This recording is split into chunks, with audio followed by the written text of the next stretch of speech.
Tonight on KPBS Evening Edition, a Navy SEAL murder trial continues. New witnesses take the stand saying they saw Eddie Gallagher shoot at civilians. A live report on today's testimony.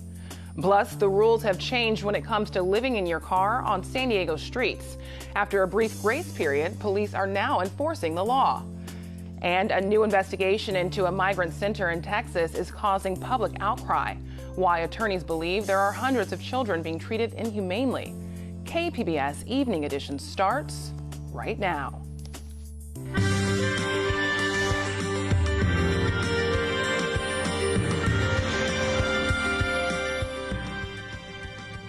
Good evening. It's Friday, June 21st. Thanks for joining us. I'm Ebone Monet. The first week of a Navy SEAL murder trial wraps up. Eddie Gallagher is accused of killing an ISIS prisoner while deployed in Iraq. Today, snipers testified they saw Gallagher shoot into crowds of civilians. KPBS military reporter Steve Walsh is there now. Steve, what's the latest? That's right, Ebony. This afternoon's testimony were all about Navy SEALs who were their fellow snipers. Let me set the scene for you. They were set up, this is Iraq in 2017, they were set up across the Tigris River, and their job was to shoot across the river at ISIS members who might be trying to get water. The job was to distinguish between the ISIS fighters and civilians. Dalton Tolbert said he had fired a couple of warning shots at an elderly man who was set up across the street. That elderly man then just ran away from him, trying to get into a building, and could not get in that building. And then he saw a red dot on his back, and that old man fell. Then Gallagher, he says that he testified that Gallagher said over the radio that you guys missed him, I got him. And then later, Special Operator Josh Verne said he saw a group of young women, and then one woman was hit in the stomach and was dragged away by other women, again, across the Tigris River in Iraq. Though the defense was quick to point out that neither one of these special operators actually saw Gallagher personally pull the trigger. Defense attorney Tim Parlatore said this has all been a conspiracy by young SEALs. Nobody ever talked about a murder case. Nobody ever said Eddie Gallagher murdered a prisoner until months after they got back. And then the text messages that came out today bore that out. You know, this is a small group of SEALs that wanted to get rid of their chief, and they went through to try and find a way to do that. And just to wrap up here, fallout from the bombshell testimony yesterday of Corey Scott. He said that he was the one who actually killed the wounded fighter. His immunity agreement seems fairly ironclad with military and federal prosecutors. And now we're hearing he might have a separate agreement with the military that would not allow him to be discharged. Reporting live from Naval Base San Diego, Steve Walsh, KPBS News. Thanks, Steve. It's illegal in San Diego for people to live in their vehicles, but the ordinance wasn't being enforced until now. KPBS reporter Matt Hoffman joins us live from Mission Bay with an update. Matt? Yeah, Ebony, San Diego police tell me that they will now begin enforcing the law that says people cannot live in their RVs from 9 p.m. to 6 a.m. anywhere in the city or at any time near homes or schools. SDPD says over the last month it's been educating its officers about the law. Now, people living near the beaches hopes this enforcement drives campers out of town, while people living in their vehicles say it's unfair. This is an escape hatch for people who are living in these expensive apartments and want to get away from it. A lot of people are that way. They live two paychecks away from from the street, and one day they hit the street and they say, well, you know, I don't want to be on the street, so they get a motorhome. Max Berry says he's been living out of his RV for the last couple of years. This is an 81. It's an 81 Toyota. He says he can't afford a place in San Diego. I live on Social Security. Okay. Right, yeah. Is it not enough to get an apartment here? Oh, no, I couldn't get an apartment here, not on that. Sperry says the high price of housing is what's causing people to live in their vehicles. These people don't go to school when they're kids and talk to the other kids and say, I can't wait to grow up and become a homeless person. You know, they don't want that. What they lack is money. Meantime, some people are welcoming enforcement of the new vehicle habitation law. I'm all for it. I think, it's becoming a huge problem. The whole homeless issue is becoming a huge problem, and I'm all for it. Doug Johnson works in Ocean Beach and says people living in vehicles are dumping trash all over town. They definitely trash the place, and, I'm sure there's some good ones out there that are respectful of everyone's private property, but there's a lot more bad ones, it seems like. The city has 3 safe parking lots where people can go to sleep overnight. People we talked to think the parking lots are a good idea. There will be a place for these people, but it's definitely not on the streets or causing health problems for the environment and the other locals. But Sperry in Mission Valley says the lots are too restrictive. I think a lot of people just aren't going to go to it because these are people who are interested in freedom, and it's clear that this is not about freedom. I mean, you get locked into that thing between 10 p.m. and 6 a.m. the next morning. Now, San Diego police said that they're not going to be taking a hammer approach to enforcement. They're going to be practicing progressive enforcement, meaning they're going to be giving out warnings instead of just giving people tickets right away or arresting violators. They're going to be also letting them know where those safe parking lots are. An SDPD spokesman tells me, though, enforcement will be at an officer's discretion. Live here in Mission Bay, Matt Hoffman, KPBS News. Thanks, Matt. The Department of Homeland Security continues to send migrants back to Mexico, but migrants have repeatedly said in court that they're not safe there. KPBS reporter Max Rivlin-Nadler explains.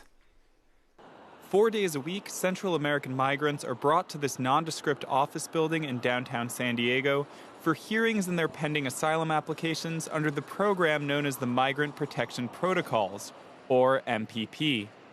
During their hearings, the vast majority of them express fear of returning to Mexico, the country they might have to wait inside of for 18 months or longer before finding out if they've been granted asylum. So far, 14,000 migrants nationwide have been returned to Mexico under MPP. Kenji Kazuka is a lawyer for the organization Human Rights First. He's spoken to asylum seekers returned to Juarez, Calexico, and Tijuana. A major concern for people who have been returned is their immediate safety. So people are staying many times in very informal shelters, in migrant hostels. Some are sleeping on the streets, and they're concerned that they are likely to be kidnapped, to be extorted, to be robbed. A Reuters report this week found that only 1% of migrants who expressed fear of returning to Mexico were allowed to stay in the United States after their court hearing. And Kazuka says that even though the Mexican government promised to provide work visas for migrants as they wait for their day in court, he has yet to meet or hear of anyone who has been given one. The MPP program is being challenged in court. Even so, the program will be expanded as part of a deal between the Mexican and U.S. governments. Mexico has said it expects up to 60,000 migrants to be returned over the course of this summer. Max Rivlin-Nadler, KPBS News.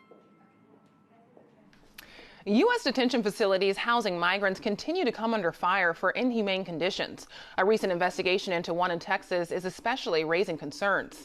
KPBS's Chris Underwood shows us what was uncovered. A 2-year-old boy locked in detention wants to be held all the time. A few girls, ages 10 to 15, say they've been doing their best to feed and soothe the clingy toddler who was handed to them by a guard days ago.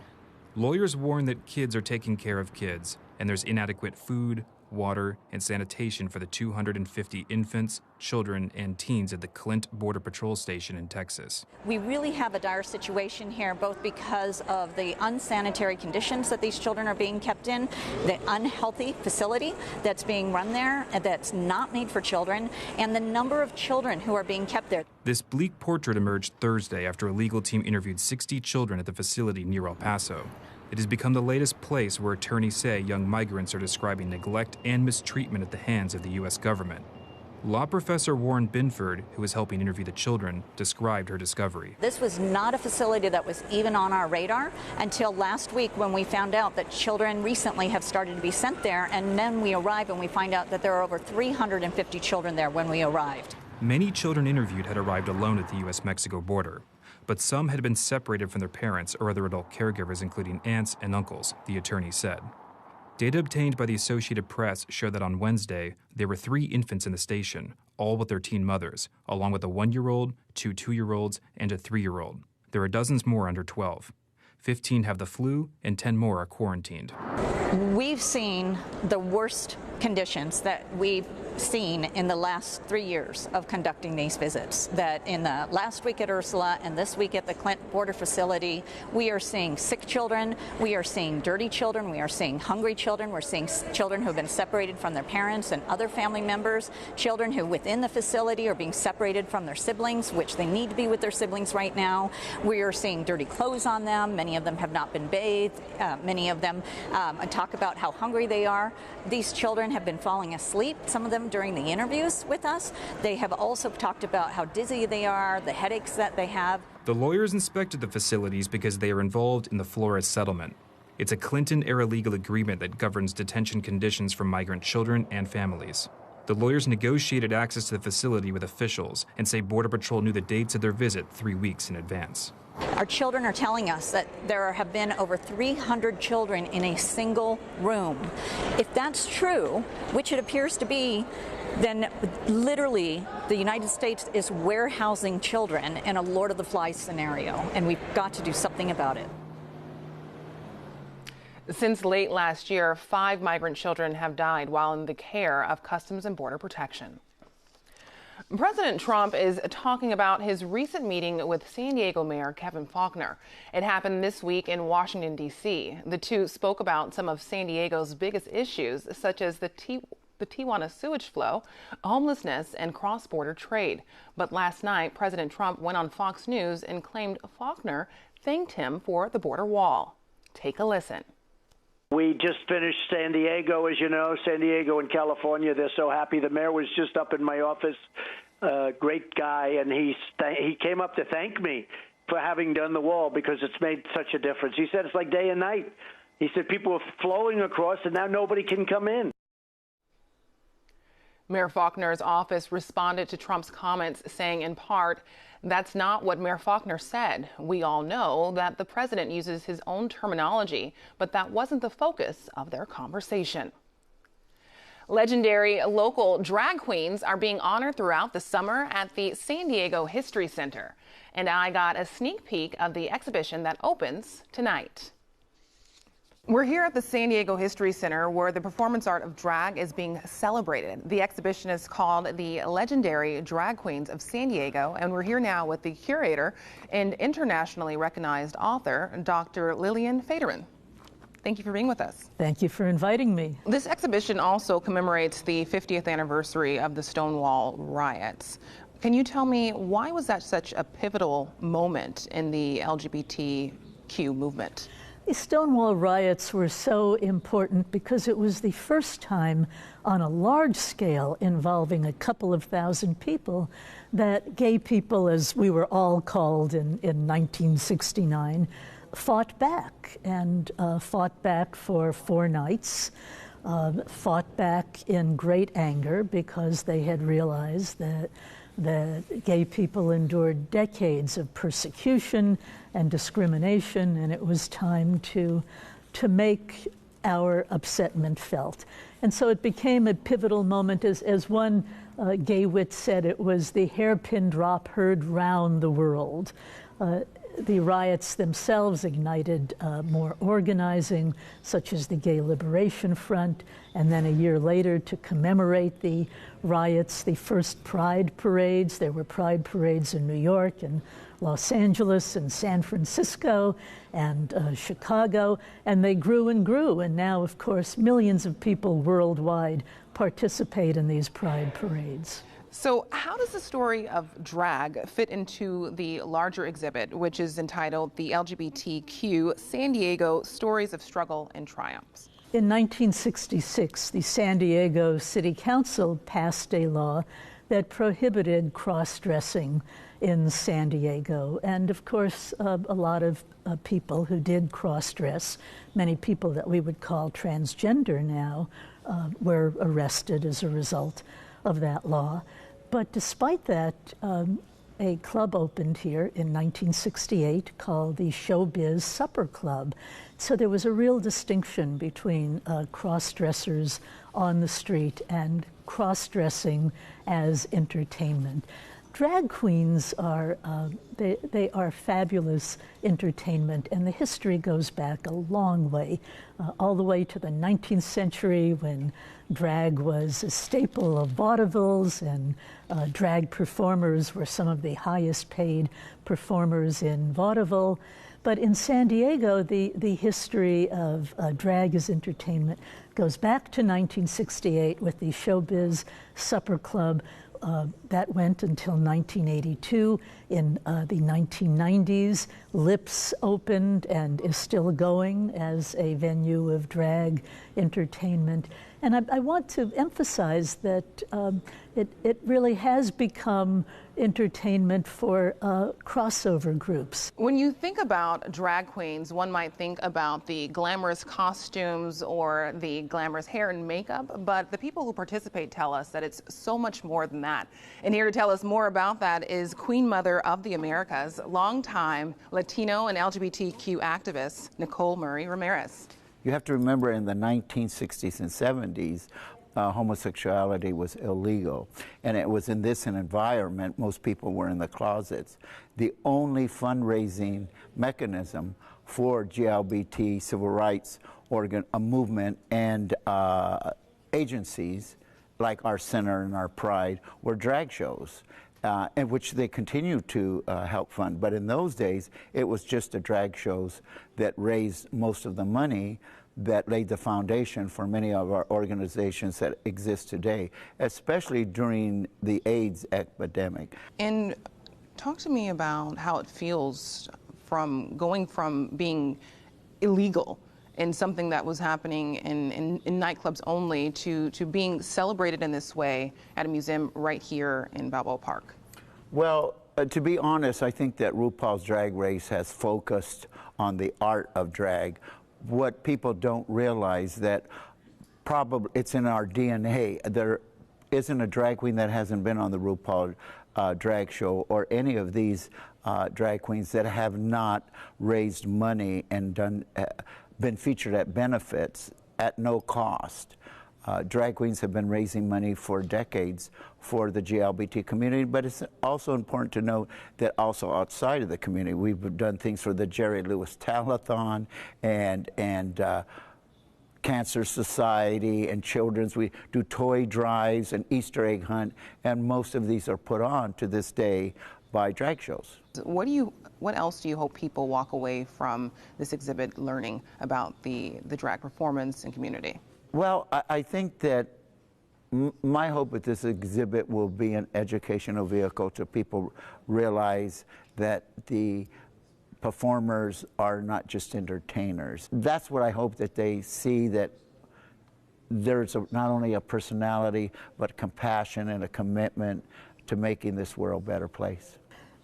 I hope people will walk away from this legendary Drag Queens of San Diego exhibit or portion of our LGBTQ plus San Diego exhibit with the realization that these drag queens are fabulous, that they are not only wonderful entertainers, but also I hope they will come away with the realization that these drag queens have led very interesting lives and contributed to the San Diego community largely. Awesome. Thank you so much. Thank you. And if you want to get in on the action, it runs until September 8th at the San Diego History Center in Balboa Park. Well, we've been talking about windy conditions here across the desert and mountain areas, and that continues for tonight, at least until 9 p.m., where you have that light purple. That's what we're talking about, wind advisory. And that includes Borrego Springs as well as Pine Valley. In the deserts, we've been noticing reduced visibility. That will continue through tonight. Winds will continue to ease as we move into your Saturday and continue into the extended forecast, but do be cautious, especially if you're driving a big truck or something in that along those lines. Those cross crosswinds will be very dangerous at least through the 9 o'clock hour. Here in San Diego, well, those winds are also impacting us, but they have been strengthening our marine layer. Low clouds as we have an onshore flow, and that continues tonight for San Diego with a low 62. Also noticing the low clouds into Oceanside with a low of 61. If you're out to Borrego Springs, dropping down to 65 and 50 in Mount Laguna.